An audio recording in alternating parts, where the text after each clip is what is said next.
जय श्री राधे। अभी बृहस्पति महाराज जी मेष राशि में आए हैं। राहु महाराज जी पहले से बैठे हुए हैं। इसी दोनों को समीकरण को गुरु चंडाल योग बोलते हैं। पर यहाँ पर हम गुरु चंडाल योग का कतई मतलब हम निगेटिव में लेकर नहीं चलते हैं।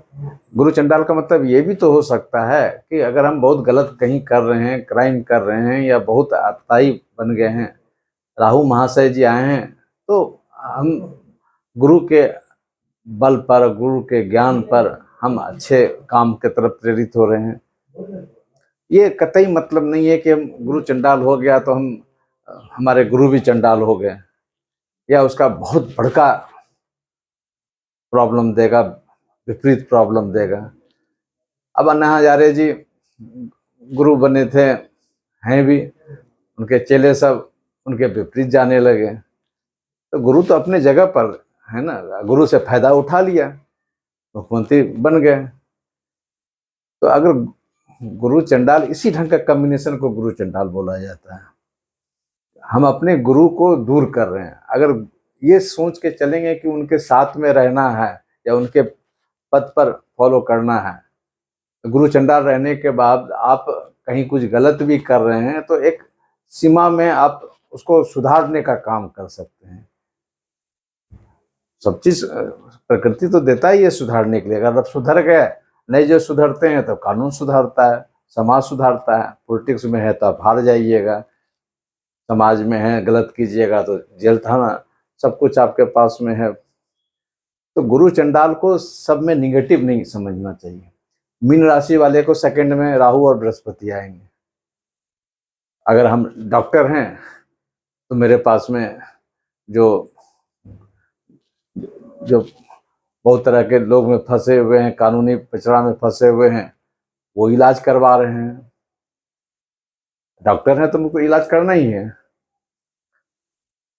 या कोई बड़े बिजनेसमैन है, वो फंसे हुए हैं लीगल मैटर पर, पुलिस थाना जा रहे हैं, कोर्ट जा रहे हैं, मेरे पास में इलाज करवा रहे हैं। तो इस ढंग का धन की वृद्धि मीन राशि वाले को ज्यादा होगा सेकेंड हाउस में। या कोई बहुत बीमार हैं और अपना संपत्ति छोड़ के जा रहे हैं, या छूट रहा है, उसका लाभ हो रहा है। तो कहीं ना कहीं ये कॉम्बिनेशन बेसिकली बहुत अच्छा नहीं है, पर बहुत जगह फॉलो करना पड़ जाता है। तो इसको बुरा नहीं मान के चलने की बात है। यहाँ पर धनु राशि वाले खासकर, उनके पंचम में बृहस्पति आ रहे हैं। पहले से राहु बैठे हुए हैं। राहु पंचम स्थान में अच्छा नहीं देता है, पर बृहस्पति आ गए तो संतान भाव अच्छे हो गए। हमारा प्रोजेक्ट करने का, काम करने का तरीका वो कुछ पॉजिटिव बनने लगेगा। अच्छे अच्छे लोग हमारे लाइफ में आने लगेंगे, या उस चीज़ को हम पकड़ने लगेंगे कि इसको ऐसे हम मूव कर सकते हैं। कुछ अच्छे सलाहकार आएंगे। हाँ, पंचम में बृहस्पति है तो कुछ एक्स्ट्रा मैरिटल अफेयर भी हो सकता है।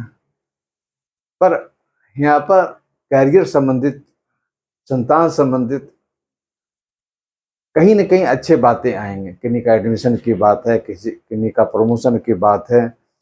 अगर हम संतान भाव से देखेंगे तो वो दिखाई पड़ेगा। इंस्पाइट अगर राहु वहाँ है भी तो भी दिखाई पड़ेगा, क्योंकि सैटर्न 6 में बैठे हुए हैं तो और एनर्जी दे रहे हैं। जब शनि भी साथ में है, बृहस्पति भी साथ में, अगर दशा भी मेरा बहुत अनुकूल नहीं है, बहुत कुछ हमको अच्छा फल मिलेगा। अब रही बात तुला राशि वाले का। तुला राशि वाले का 7th में बृहस्पति आए हैं। तो सबसे ज़्यादा है जो लड़के हैं या लड़कियां हैं जिनका शादियां कोई कारण से फंसे हुए हैं, उसके लिए काफ़ी सपोर्टिंग आया है। इसको कैश करना चाहिए, जरा सा कंप्रोमाइज़, क्योंकि राहु भी बैठे हुए हैं तो कुछ कंप्रोमाइज़ करने की बात करना चाहिए। बहुत लोग लव मैरिज की बात करेंगे, बहुत लोग कुछ विवाद होने के बाद विवाह होगा। 7th में राहु है तो कुछ तो कुरफात करेगा ही। पर बृहस्पति जो साथ में है तो वो बहुत चीज सुधारेंगे। इसमें बृहस्पति मतलब ज्ञान है, राहु मतलब वो कहीं ना कहीं भ्रम है। तो ज्ञान अगर मेरे पास में है तो बड़का भ्रम भी होगा तो उसको हम चीर के निकल जाएंगे। ज्ञान से बहुत बड़ा बड़ा प्रॉब्लम सॉल्व हो सकता है। जब बृहस्पति अब मेष में है तो अपने सेनापति के साथ में है तो फुल फॉर्म में है बृहस्पति, वो कमजोर नहीं है, दबंग बृहस्पति हैं। तो दबंग दबंग बृहस्पति हैं तो वो दबंग वाला स्टाइल देंगे, राहु को वो दावेंगे वो यहाँ पर। सबसे ज्यादा तुला राशि वाला है, कहीं ना कहीं रोमांटिक सिचुएशन में ऐसा उलझेंगे। यहाँ पर जरा हड़बड़ी करने की जरूरत नहीं है। कुछ अच्छे पार्टनरशिप में नया बिजनेस भी स्टार्ट करेंगे। फिर आता है मीन राशि वाले। सेकेंड हाउस में पहले से राहु बैठे हुए हैं, तरह तरह के किचकिच कर रहे हैं, पैसा भी आ रहा है, खर्चा भी हो रहा है, कुछ दिख नहीं रहा है, कुछ अपने रिश्तेदारों से विवाद भी हो रहा है। पर ये बृहस्पति महाराज जी जब आए हैं सेकेंड हाउस में मीन राशि वाले के लिए, तो गजब का एनर्जी देगा। तो कहीं विवाद हो गया तो उसको कैसे सॉर्ट आउट करें, उसमें बड़ा मददगार होगा। धन तो आएंगे ही, धन तो जब तक कि मेरा रिलेशनशिप नहीं बढ़ता है या चाहे बिजनेस में लोग हमको चाह नहीं रखेंगे तो मेरा बिजनेस कैसे बढ़ेगा। तो बिजनेस बढ़ाने के लिए रिलेशनशिप आवश्यक है। रिलेशनशिप बढ़ेगा, बिजनेस बढ़ेगा, ऑब्वियसली है। अगर जॉब में भी हैं तो हमारे बॉस से हो, जूनियर से हो, एक अच्छा तारतम्य बना हुआ रहेगा तो ऑब्वियसली हमको रिजल्ट अच्छा देगा। वहाँ पर लड़ने की बात कम होगा। जो पहले राहु सेकंड हाउस में बैठ के लड़ा रहे थे, तो मीन राशि वाले का 7.5 भी चल रहा है तो मूड कभी कभी ऐसे भी अपसेट हो जाते होंगे, क्योंकि शनि पीछे में हर समय कुछ कुछ डर भावना होता है। मीन राशि के पहले अभी कुंभ राशि में है, हर समय कुछ लगेगा कुछ होने जा रहा है, हो कुछ नहीं रहा है या 2% हो रहा है, हम उसको बहुत ज़्यादा इनलार्ज कर लेते हैं या हो जाता है। वो हो जाता है तो आप ही को उसको झेलना भी है ना। तो यहाँ पर क्रॉस करना चाहिए, वेदर हम कौन जो सोच रहे हैं वो कितना % सही है, यहाँ पर डिस्कस करना चाहिए, आइसोलेशन में नहीं जाना चाहिए। बात कीजिएगा ना तो बहुत चीज भ्रम टूट जाएगा। सबका काउंटर है, सभी निगेटिव ग्रह का काउंटर है, उसको फॉलो कीजिएगा तो 7.5 क्या है, कुछ नहीं 7.5 है। शनि का प्रभाव तो आइसोलेशन देने के लिए ही बात बोलता है। उस आइसोलेशन को तोड़ने के लिए लोगों के बीच में कनेक्टिविटी जरूरी है। कनेक्टिविटी रहेंगे, शनि तो वही बोलता है अंधेरा में तो हम चल सकते हैं ना। अगर मुझे लाइट रहेगा कि ये रास्ता सही है, ये रास्ता सही है, तो अंधकार में ठीक है जरा सा धीरे धीरे जाएंगे। तो ये डजंट मीन दैट 7.5 में या शनि के दशा में सब चीज खराब होता है। हम लोग लाइट को नहीं खोजते, प्रकाश को नहीं खोजते हैं, उसको साथ में नहीं रखते हैं। इधर मूव करना चाहिए, ये बात करना स्टार्ट कर दीजिए, कहीं शनि का प्रभाव आपको बिगाड़ने की बात नहीं करेगा। हम लोग वहीं पर उलझते हैं। अन्य राशियों के लिए बृहस्पति बहुत ज़्यादा सपोर्टिंग नहीं है। अब कन्या राशि वाले के लिए शनि तो जरूर सपोर्ट कर रहे हैं, पर बृहस्पति 8 में बैठ गए हैं तो बड़ा विचित्र, कभी कुछ अच्छा दे भी दिया, कभी कुछ नहीं दिया। 8 हाउस में है तो फिजिकली कभी कभी कमजोर कन्या राशि वाले अनुभव करेंगे, तरह तरह के प्रॉब्लम में रहेंगे। हाँ, मेष और में बृहस्पति या राहु हैं तो जरा सा वृष राशि वाले टेंशन में रहेंगे, बहुत खर्चा करेंगे। हम तो बोलेंगे वृष राशि वाले के लिए कुछ ना कुछ अच्छे काम में खर्चा कीजिए।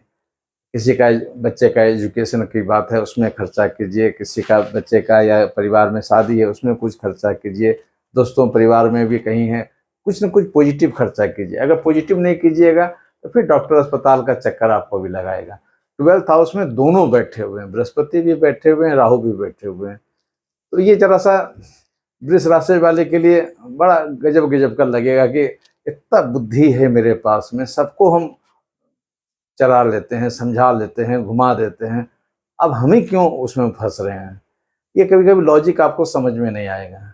ये लॉजिक इसलिए समझ में नहीं आएगा कि वृष राशि वाले अपने को ज़्यादा काबिल होते भी हैं, ऑब्वियसली है, ज़्यादा मानेंगे भी, हम सब चीज़ को घुमा सकते हैं। पर यहाँ पर जैसा आसान नहीं होगा, आप उलझ जाइएगा। तो यहाँ पर पहला तो एक्शन को ही जरा सा स्लो कर दीजिए, और कहाँ कहाँ पर लूप होल से जहाँ से हम उलझ सकते हैं उसको, उस चैप्टर को सॉल्व करने का ज़्यादा कोशिश कीजिए। और ये मन में मान के चलिए कुछ छोटा मोटा खर्चा ऑनलाइन भी करते रहिए, कराते रहिए, आज उसको गिफ्ट दे दीजिए, उसको कुछ दे दीजिए। आपका बहुत जो लॉस होने वाला जो पॉइंट है ना वो बहुत बच जाएगा।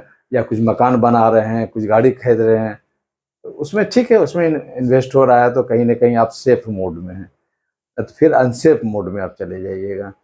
कोई बहुत बड़ा लॉस का बात नहीं है, पर मेंटल लगेगा कि क्या हो रहा है, मेरा हिसाब किताब जो है ना, अकाउंट जैसा गड़बड़ा रहा है।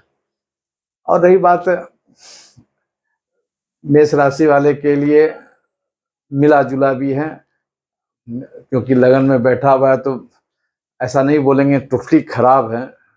ग्रहण का कुछ प्रभाव कुछ दिन तक रहेगा, बट मेष राशि धीरे धीरे इम्प्रूवमेंट की ओर जाएंगे।